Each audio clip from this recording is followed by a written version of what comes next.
The Interstellar Academy of Vera Prime was considered the most prestigious military institution in 11 star systems. Its halls had produced admirals, ambassadors, and champions. It had never, in its 400-year history, admitted a human. Until Mara Ellison. She arrived on a Tuesday, or what passed for a Tuesday in a place where the sun did not set the same way twice. She wore no weapons. She carried a single duffel bag. She was, by the Academy's standards, impossibly small, 5 feet 6 inches, built like something that should have been prey. The intake officer, a towering Drenathy named Joe, stared at her through compound eyes that flickered with open skepticism. "You are the human?" Joe said. The translator clicked the words into standard. "Last time I checked," Mara said pleasantly. Joe recorded her arrival with the particular care one takes when documenting something one expects to be dead very soon. The Academy's social hierarchy was, in its own way, a death world. At the top sat Cale Veyron, second-year cadet, undefeated in the combat ring, son of a decorated Veran fleet commander. He was tall even by his species standards, his exoskeletal ridges gleaming under the artificial lights of the training bay.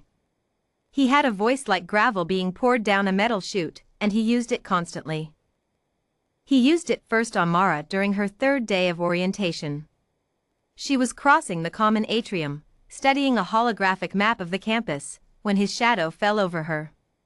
"The rumor was true," Cale said, loud enough for the cluster of cadets nearby to hear. "They sent us a human. A creature from a poisonous mudball that somehow hasn't killed itself yet." The cadets around him laughed. Me, a sleek Solhari with iridescent scales, New York, a broad-shouldered Carrick whose multiple arms were folded in amusement, and 2 others who Mara hadn't bothered learning the names of yet. Mara looked up from her map. "Actually," she said, "Earth has killed quite a lot of us." "That's sort of the point." Cale stepped closer. She did not step back. "You don't belong here," he said. "This academy trains warriors. Your species is fragile. Soft. You break." "We do break," Mara agreed, in the same tone one might use to discuss weather. "We break all the time. Bones heal crooked. Skin scars. We get sick and we hurt and we die in 100 different ways." She tilted her head. "And then the next generation comes back and does it again, on a planet that has been trying to kill us since before we could walk upright." She folded the holographic map away. "Thanks for the welcome." She walked past him. Cale stared at the space she had occupied. The harassment didn't stop. It escalated, in the way these things always do when the target refuses to perform fear. Cale had her training sessions reassigned to the heaviest gravity simulator, equipment designed for species twice her mass. He arranged for her bunk assignment to be moved to the environmental wing, where the temperature cycling was severe enough to disrupt sleep.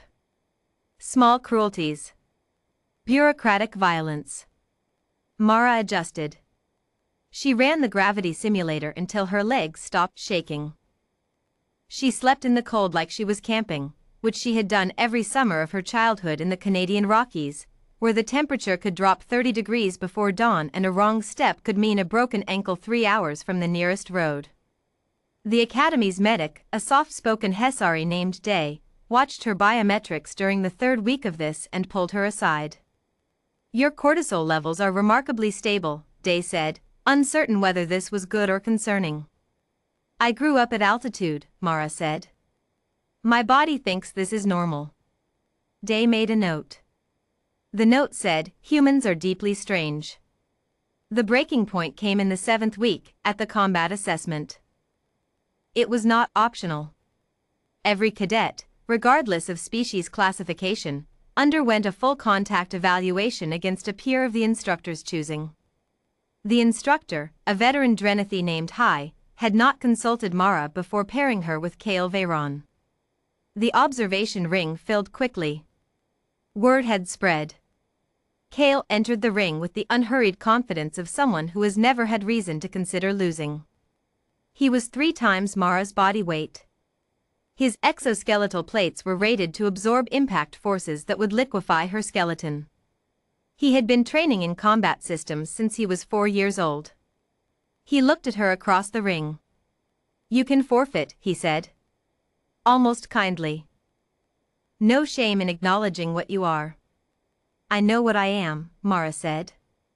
She had grown up on a planet where the bacteria in the soil could kill you, where the seasonal storms could level a building, where the food chain had, for most of human history, included humans as a middle entry. She had been stung, bitten, broken, burned, and frozen by a planet that treated her species as an afterthought. She had learned to run, to fall correctly, to get back up before the adrenaline wore off. She had learned that pain was information, not instruction. She rolled her shoulders. "Ready when you are," she said. Kale moved first. He was fast, genuinely fast, his bulk a deception. His opening strike was a sweeping blow designed to capitalize on reach advantage, the kind of attack that had ended matches against opponents significantly larger than Mara. She wasn't there when it landed. She had dropped under it, inside his guard, and done something that no Varen combat system had an entry for. She grabbed the joint at the base of his lower arm ridge. A point no opponent had ever thought to apply pressure to because no opponent had ever been small enough and close enough simultaneously, and torqued. Kale's balance broke. He went down on one knee. The observation ring went silent in a way that felt almost physical. He recovered fast. She had expected that, surging upward with a force that should have thrown her clear. Instead she moved with it, redirecting rather than resisting, using his own momentum like a river uses gravity. She had been 17 years old when she learned that lesson from a judo instructor in Osaka who had spent 40 years figuring out how to make a small body survive contact with a large one. She did not win cleanly. She was hit, twice, the second time hard enough that she felt something in her ribs protest loudly. In a different gravity, the impact might have been worse. In a different atmosphere, she might have processed it differently. On Earth, her ancestors had learned to absorb impact and continue. Evolution is a slow teacher, but it is patient. When it ended, Kale Veyron was on the floor of the ring. Mara was standing. Bleeding from a cut above her eye, breathing in a way that suggested the rib situation was real, one hand braced on her knee, but standing. The silence held for 3 full seconds.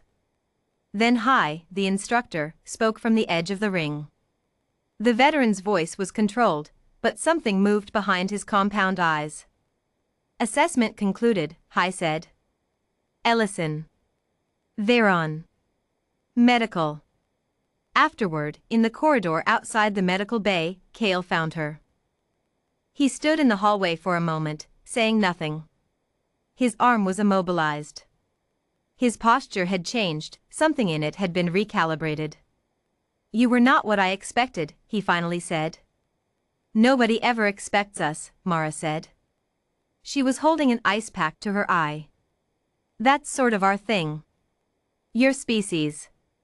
He said it differently than he had in the atrium, 3 weeks ago. Less like an insult. More like a fact he was still processing. "You evolved on a world that should have eliminated you. It tried. And instead? And instead we're here." She glanced at him. "All the things that didn't kill us got filed away. In our bodies, in our cultures, in our fighting styles. 40,000 years of learning how to survive things bigger and stronger and faster than us." She shifted the ice pack. "You weren't fighting me in that ring, Veyron. You were fighting 40,000 years of practice." Kale was quiet for a long moment. "I underestimated you," he said. "Most people do. I will not make that mistake again." Mara nodded once. It wasn't forgiveness, exactly.